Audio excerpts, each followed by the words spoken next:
Hey Virgo, welcome to your first weekly quick read for the year 2021. Now this reading is going to cover the week beginning January 11th, okay?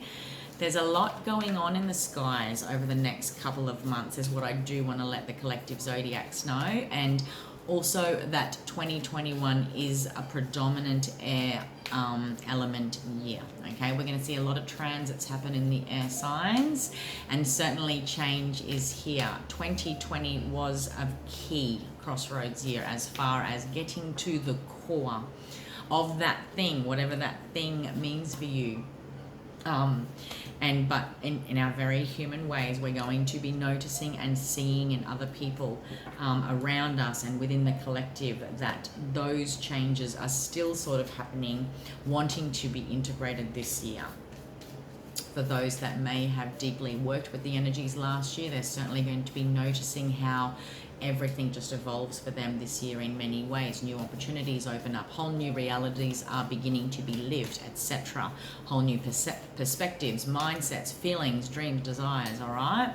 And it's not a better than or worse than, it simply is. In our very human essence, we are going to take one step forward and then two steps back so that we can authentically integrate wisdom. Alrighty, let's talk about the energies at play. Last week we had Mars move from Aries into Taurus. We also saw Venus move into Capricorn. This week I want to focus on that new moon in Capricorn as it conjuncts Pluto. So with that Venus energy happening there's this collective theme going on where we're really looking at the shadow patriarch. We're really looking at the shadow masculine, and then asking ourselves with this Venus energy, we know what love is, okay? And so when it comes to masculine energy, because Capricorn rules the father figure, rules, it is the masculine energy of the zodiac. It is the father of the zodiac, if you like. It is the CEO of the zodiac.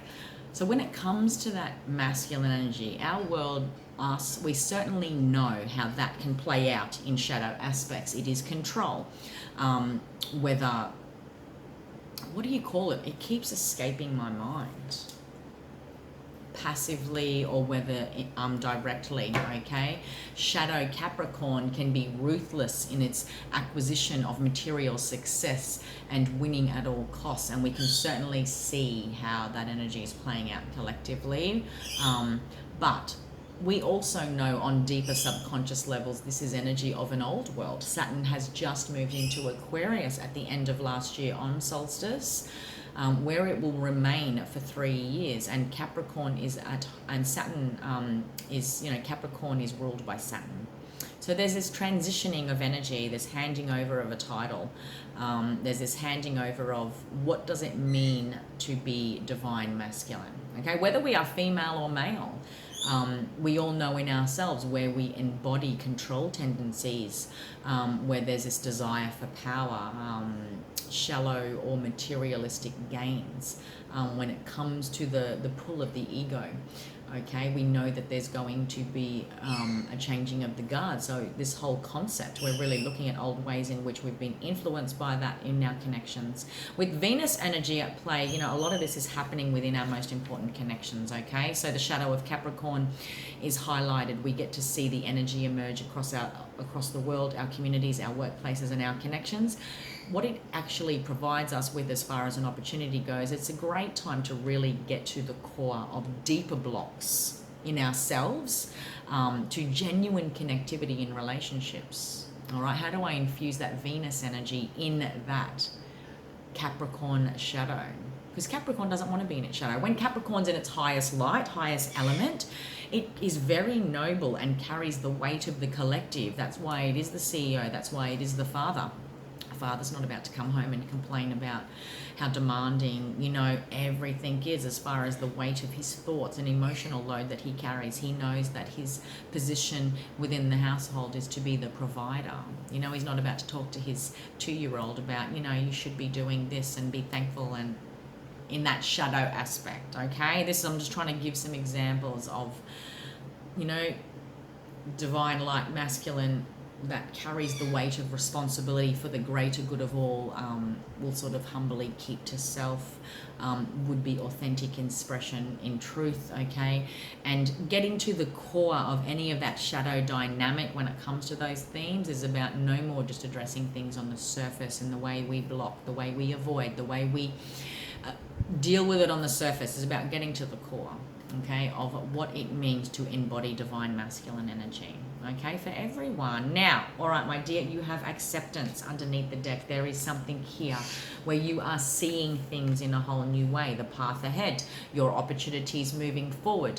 This Capricorn energy very much complements and support you guys as far as the element goes. Underneath, there is a loss. Maybe something was lost last year. Maybe there's an emotional loss, because we know that it is time to accept these changes, okay? But I do see many Virgos are making practical assessments, making head and heart decisions, okay? Facing your fears in many ways. Be aware of the squares that are happening now. I haven't said it to every zodiac, but I might be connecting in intuitively to zodiacs that might need to know about it. I've literally had my head in the astrology stars and clouds this whole couple of weeks.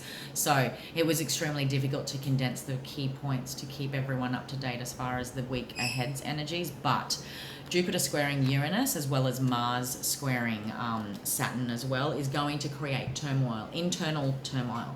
And that can sometimes look like I am frustrated with my circumstances. I'm frustrated in this relationship. I'm frustrated with the state of the world, whatever the case. Be mindful that there is this deeper invitation to go deeper. What if frustration is a go-to as far as a surface reaction? What is it that's eating at me? What is it that's getting at me? And I do want to say, as empaths, as intuitives and sensitives, when we go through massive metamorphosis and transformations, there is going to be this resistance process, okay, out of fear. There's going to be this burning desire, but not being able to label it, because you know the change is coming, until there is this freedom and pop and a release.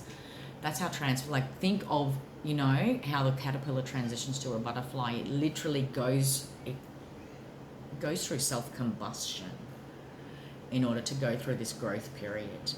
So take it however it resonates, Virgo, okay? You've got the humor card, you've got the fear card and change card. Again, beautiful.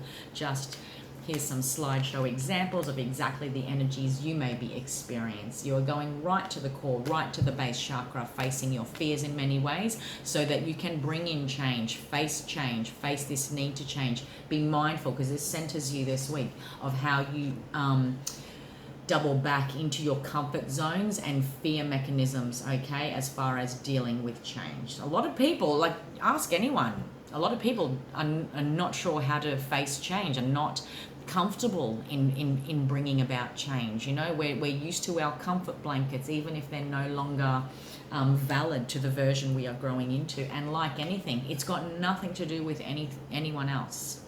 If I desire that vision, that life, me living like that, feeling like that, take away all the faces, take away all the relationships, take away the careers, okay, where you're putting labels on things. Just look at yourself, okay? That future version of yourself is going to require a grief process. In order for you to get there, you're going to need to let go of this version that exists here. Okay, and it's got nothing to do with anyone else. I know I can simplify things, but I like to keep things simplified when things feel hectic, when things feel like it's an inner combustion, and someone like me on the outside's like, hey Virgo, maintain your humor. And you're like, because this feels like, Change is here, my dear.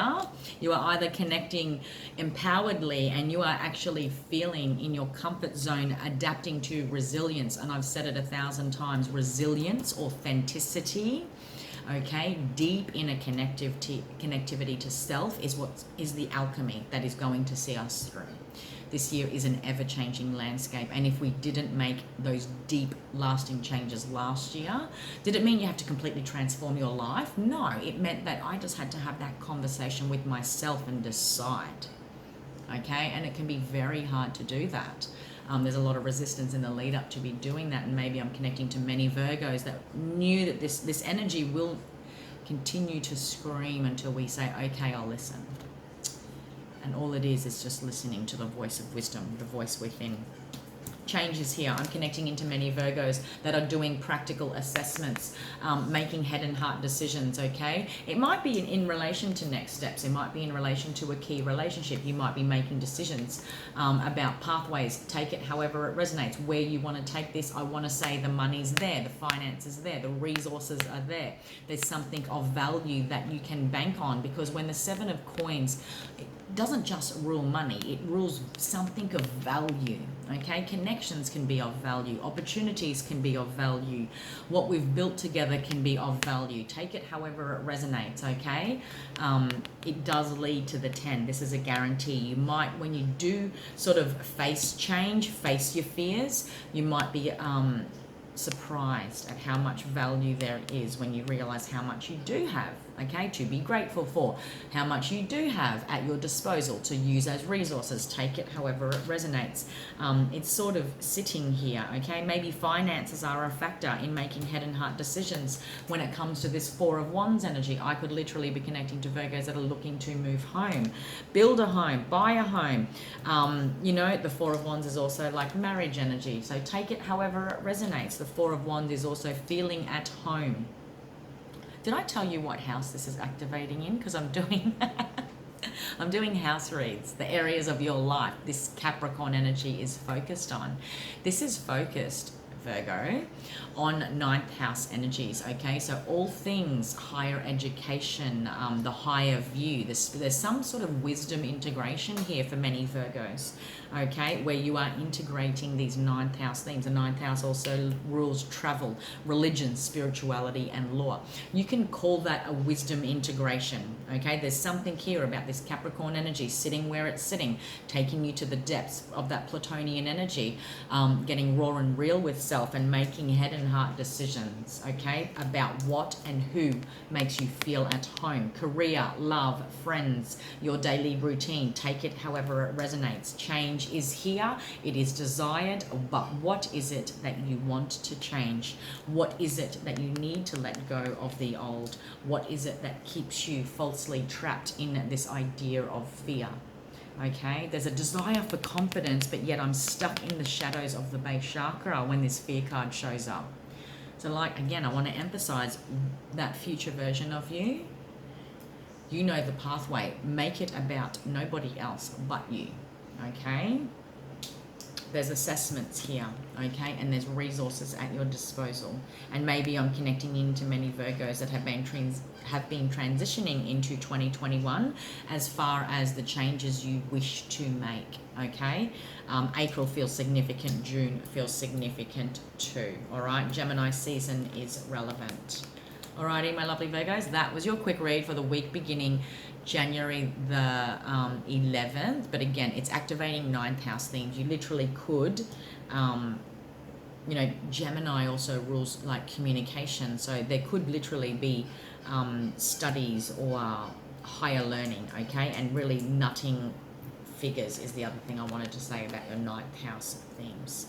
Alrighty, that was your quick read for the week ahead. If you're wanting a personal reading, you can book one at the Indigo Ascension shop link.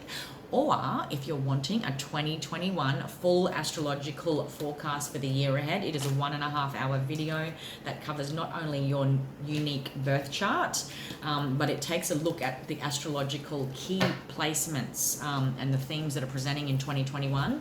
And I combine it all and make a cosmic compass and let you know how to make the most of it, okay? We also take a look at some numerology and some energy management tips for the year ahead as well. I've loved doing them. I'm getting some great feedback from all of you.